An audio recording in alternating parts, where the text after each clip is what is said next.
চুৰি হোৱা মোবাইল উদ্ধাৰ কৰি গৰাকীক হস্তান্তৰ।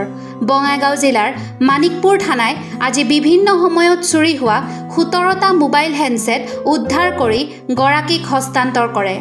ভাৰতবৰ্ষৰ ৭৯ সংখ্যক স্বাধীনতা দিৱসৰ লগত সংগতি ৰাখি আজি মানিকপুৰ থানাত আয়োজিত এক বিশেষ অনুষ্ঠানত মানিকপুৰ থানাৰ ভাৰপ্ৰাপ্ত বিষয়া অজয় কুমাৰ সাহাই মোবাইল হেণ্ডছেটসমূহ প্ৰকৃত গৰাকীৰ হাতত অৰ্পণ কৰে।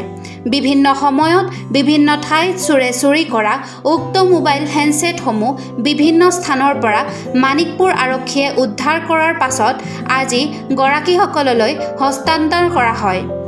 উদ্ধাৰ কৰা মোবাইল হেণ্ডছেটসমূহৰ ভিতৰত আইফোনকে আদি কৰি ছেমছাং, ৰিয়েলমি, অ'পো, ভিভো আদি বিভিন্ন ব্ৰেণ্ডৰ ১৭টা মোবাইল হেণ্ডছেট আছিল।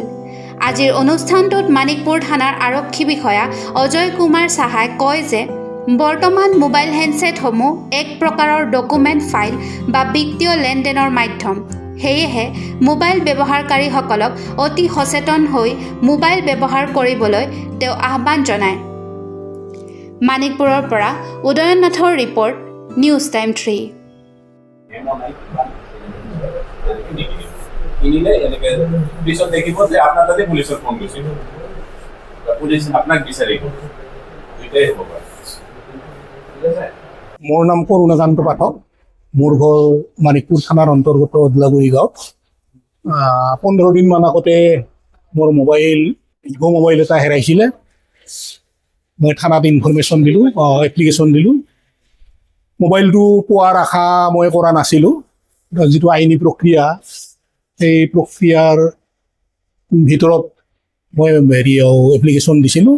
কিন্তু আজি যোৱাকালি হঠাতে থানাৰ পৰা মই ফোন পালোঁ যে মোৰ মোবাইলটো পোৱা গৈছে। আজি সেইটো মই ইয়াৰ পৰা ল'লোঁ। লোৱাৰ পিছত মই থানাৰ সমূহ কৰ্মকৰ্তা, বিষয়ববীয়াসকলক ধন্যবাদ জনাইছোঁ। মোৰ থানা কি কৰে? মোৰ থানা মানিকপুৰ থানাই।